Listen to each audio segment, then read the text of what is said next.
duduk iftirahnya tak ada masalah apa, duduk tayat sebab susah kan. Tu. Jadi macam itulah juga dalam perkara-perkara yang lain. Ada. Tu dia.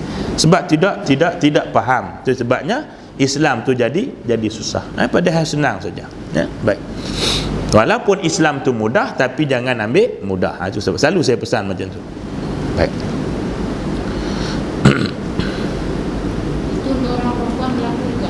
Macam mana? Ya sama saja orang. Yalah sujud, cuma perempuan ni dia kepek sikit lah. Jadi maknanya orang perempuan ni sebab dia jaga akhlak dia. Sebab tu kalau sekiranya dia solat dalam keadaan tudung dia itu terlalu kecil, yang bila dia rokok menyebabkan tudung dia boleh jatuh ke bawah dan orang nampak apa tu di bahagian dalam, maka dia kena kepit.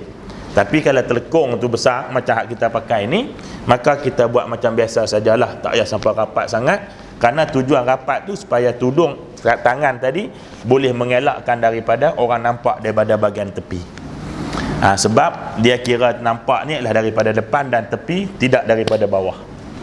Nampak? Aurat kan nampak pada tepi pun batai, nampak pada depan pun batai. Yang tak nampak, yang tak batai daripada bawah. Kalau bawah pun kira batai, muar tak sah belakang. Kita bayang kita pakai kain plekat ni, orang duduk bawah, batal semua.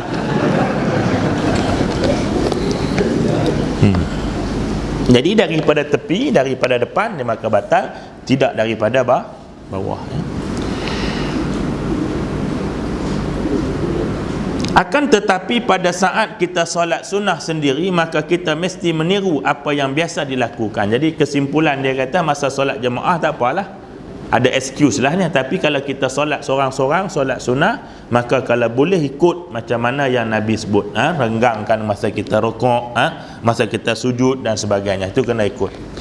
Akan tetapi menurut sebahagian fuqaha ni maknanya ulama-ulama fiqh.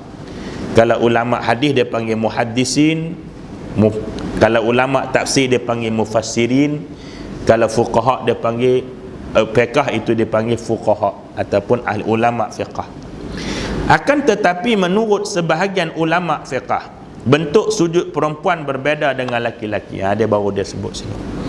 Di mana jika perempuan sujud, maka dia mesti merapatkan perut dengan kedua pahanya, rapatkan sikit. Dia kecutkan sikit ya. Kerana hal tersebut lebih menutupi aurat. Alasan dia sebab nak tutup aurat saja. Kalau hang pun renggang sama dengan jantan juga, maka dia bimbang dia akan menampakkan aurat, tuan-tuan sekalian ya. Itu dia. Jadi pentingnya kalau dalam solat pun Islam menekankan aurat, bayangkan kalau di luar solat macam mana. Tapi dengan sebab salah faham kita ni, solat pakaian lain, di luar pakaian lain, itu menyebabkan hari ini lepas daripada solat maka dia tidak lagi berpakaian sebagaimana yang dia solat, yakni menutup aurat. Jadi bila kita solat, kita wajib tutup aurat bagi orang perempuan dan lelaki. Begitu juga dengan orang apa tu. Sebab apa? Sebab kehidupan kita ni semua ibadah, dan asas kepada ibadah itu ialah solat. Tuan-tuan faham tak maksud dia? Hidup kita ni adalah ibadah. Wa ma khalaqtul jinna wal insa illa liya'budun. Aku tak buat jin, aku tak cipta manusia melainkan untuk beribadat. Maknanya menjadikan semua yang kita buat itu menjadi ibadat. Maka asas kepada ibadat itu ialah solat. Asas hidup kita ni ibadah. Pergerakan kita daripada mula telik mata sampai tutup mata balik, dia semua tu dia panggil ibadah. Maka dalam ibadah itu, asas kepada ibadah itu ialah solat. Maknanya macam mana? Kalau dalam solat kita wajib tutup aurat, maka di luar solat pun wajib tutup aurat. Sebab itulah yang dikira ibadah dalam berpakaian. Dalam bercakap juga, kalau dalam solat kita tak boleh cakap benda tak tentu arah, melainkan benda yang Allah bagi saja yang kita boleh sebut dalam solat. Ya, maka di luar pun kita tak boleh cakap benda yang melainkan apa yang Allah Ta'ala suruh. Maksudnya asas tadi ni. Jadi gambaran kehidupan kita itu ialah dilihat kepada solat. Tapi bila kita tak tengok kehidupan itu adalah ibadah, maka solat dan kehidupan itu akan kita jadikan ianya berbeza di antara satu sama lain. Jadi dalam solat dia beri tutup aurat. luar solat dia beria buka aurat. Jadi dia jadi kontra macam tu. Sebab apa? Sebab bagi dia solat hanya ibadat hanyalah solat, maka pakaian di luar solat itu bergantung kepada hak individu masing-masing. Sebenarnya kalau ikut hak individu, semayang boleh ikut individu, lentak pergi kita semayang seluar pendek pun tak. Ni tak ya. Jadi waktu bermain asas dia apa dia? Asas dia adalah solat juga. Yang ni kalau waktu solat kita tutup aurat, maka bermain pun kita tutup aurat. Tak ada masalah apa-apa tuan-tuan sekalian. Bayangkan 45 minit kita main tak tutup aurat. Tuan-tuan bayang tak kalau kita mati masa tu? Kita tak pernah bayang kan? Kita tak pernah bayang. Kita rasa tak mungkin mati tengah main. Tak mungkin. Tuhan jadi pemain Mesir mati tengah main. Nah, cuba kita bayang tengok. Kita tak pernah bayang ketika kita berdedah aurat itu mati. Bayang tak? Tak bayang. Lepas kita mencuri, tuan-tuan sekalian, mati. Tak bayang tak? Masa kita sengaja lambatkan solat, mati. Kita pernah tak fikir? Kita tak pernah fikir. Ada. Allah panggil kita zuhur, kita solat lambat. Kita bayang, kita pernah tak terfikir dalam pada aku nak berlambat semayang, tiba-tiba mati. Bayangkan? Apa kita nak bawa depan Tuhan? Alasan apa nak bawa? Alasan apa nak bawa? Tuhan kata awak tak semayang? Nak semayang lah, tapi baru nak terlewat mati pula. Itu berat lah. Jadi dia jawab begitu. Cuba kita renungkan begitu ya. Habis. Masuk kebiasaan yang ke-27 ya. Mesti tak catat, kadang saya terlupa ni bernombor berapa. Lepas 2 bulan dah tak ada. Bulan tu. Bulan lepas ada tu mak yang ambil kan. Right. Memberi isyarat dengan jari telunjuk ketika tasyahud dan mengarahkan pandangan ke arah jari telunjuk. Ni nak cerita angkat jari ni. Nak macam mana tengok Nabi ni, dia bergerak ke, dia tulis syahadah ke, dia lukis gambar peta Shah Alam ke, macam mana? Kita tengok sini ni. Kan payah sangat. Pada perbahasan yang lalu kita telah membicarakan tentang kebiasaan Nabi SAW yang senantiasa mengarahkan pandangannya ke tempat sujud ketika solat. Sebelum pada ni kita dah baca dah tentang Nabi ni, bila dia solat dia pandang ke tempat sujud dia, kecuali kalau dia menghadap, dia pandang tu nampak Baitullah, tu bab lain. Tu ada orang duk bincang bahas lagi. Maka kita kena pandang batu Baitullah itu. Tak?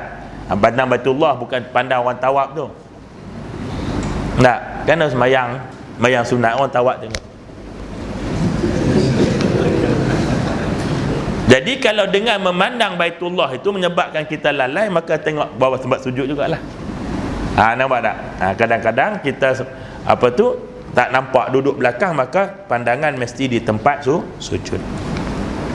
Dan ternyata apa yang dilakukan oleh Nabi dalam hal ini ada pengecualiannya, dia kata. Namun begitu ada pengecualian, di mana pada saat duduk tasyahud beliau tidak mengkonsentrasikan pandangannya ke arah tempat sujud. Namun dia kata dalam bab-bab tertentu ada waktu dan tempat dia, Nabi ni dia tidak pandang kepada tempat sujud. Masa bila?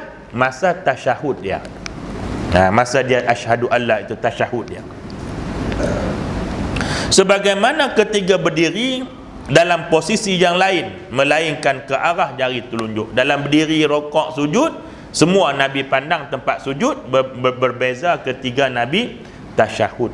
Dia kata ini berdasarkan sabda Nabi SAW daripada Abdullah bin Az-Zubair radhiyallahu anhuma berkata, kana Rasulullah sallallahu alaihi wasallam idza jalasa fit tasyahhudi wada'a yadahu al-yumna ala fakhizihi al-yumna wa yadahu al-yusra ala fakhizihi yusra wa asyara bis sababah wa lam yujawiz basaruhu isyaratah.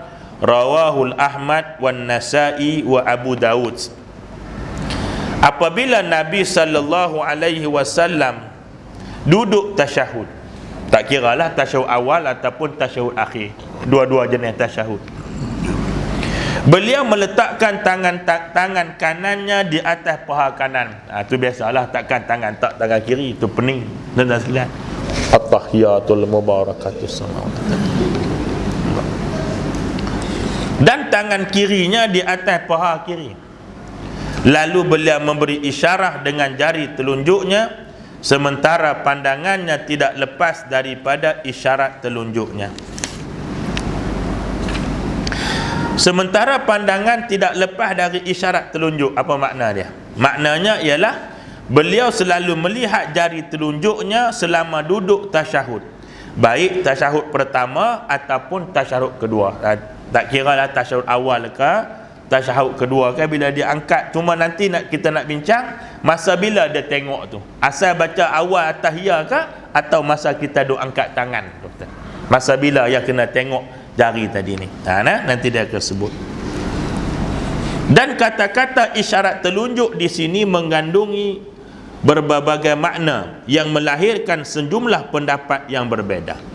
Ada yang mengatakan sekadar mengancungkan jari telunjuk dari awal tahiyat hingga akhir. Ini dia bezalah masa nak angkat tadi. Nak angkat tadi masa bila? Kalau angkat apakah daripada mula kita baca tasyahud ataupun masa bila? Dia mengundang berbagai-bagai pendapat ulama, dia kata. Ada yang mengatakan yang pertama, dia kata angkat tu daripada mula at-tahiyah tu angkat dah. Ada yang mengatakan cukup mengisyaratkan jari telunjuk ke atas setiap kali disebut nama Allah. Ada yang kata pula asyhadu alla ilaha illallah, lepas tu jatuh dah. Pun ada juga. Dan ada yang mengatakan menggerak-gerakkan jari telunjuk selama tahiyat. Selama yang at-tahiyat tu dia bergerak. Cuma bergerak ini ulama berpendapat, dia kata hanyalah daripada atas ke bawah saja. Dia tidak ada gini. Dia masih gini ya. Dia tak ada tulis syahadah. Tak, atas kertas tak nak tulis. Atas tasyahud nak tulis. Nak tulis macam mana? Ni yang pening ni. Nak. Hebat pada Imam Syafi'i. Imam Syafi'i dia tulis pakai ayat liok. Nak. Kita pakai telah ayat liok begitu sajalah. Sebab dia kata kalau Imam Syafi'i dia mengaji tulis dengan ayat liok kat jari pun boleh ingat, kami kalau telan ayat liok lagi ingat. Tu sebab dia tak tulis. Dia main telan ayat liok saja.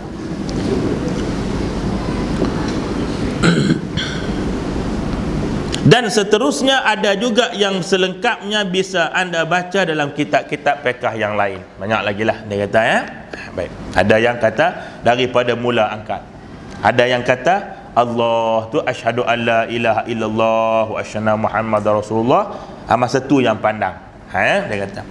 Sebetulnya dia kata terdapat sedikit perbezaan pendapat dalam mazhab fiqh tentang posisi duduk beliau ketika tasyahud.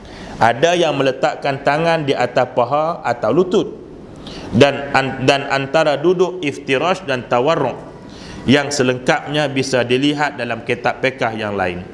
Masing-masing mazhab mempunyai dalil dan hadis yang bisa dipertanggungjawab. Yang jelas, menurut hadis ini Nabi meletakkan tangan kanan di atas paha kanan dan tangan kiri di atas paha kiri, sementara pandangan beliau tertuju ke arah jari telunjuk. Dia kata dalam bab ni aku tak nak bincang lagi tentang macam mana tangan tu, kepala lutut kita begini, apakah kita lebihkan pegang gitu, pegang kepala lutut gitu, ataupun mengakhirkan dengan hujung jari kita itu tidak melebihi daripada kepala lutut kita.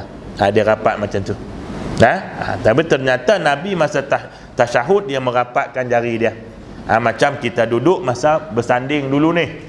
Ingat tak? Duduk sanding.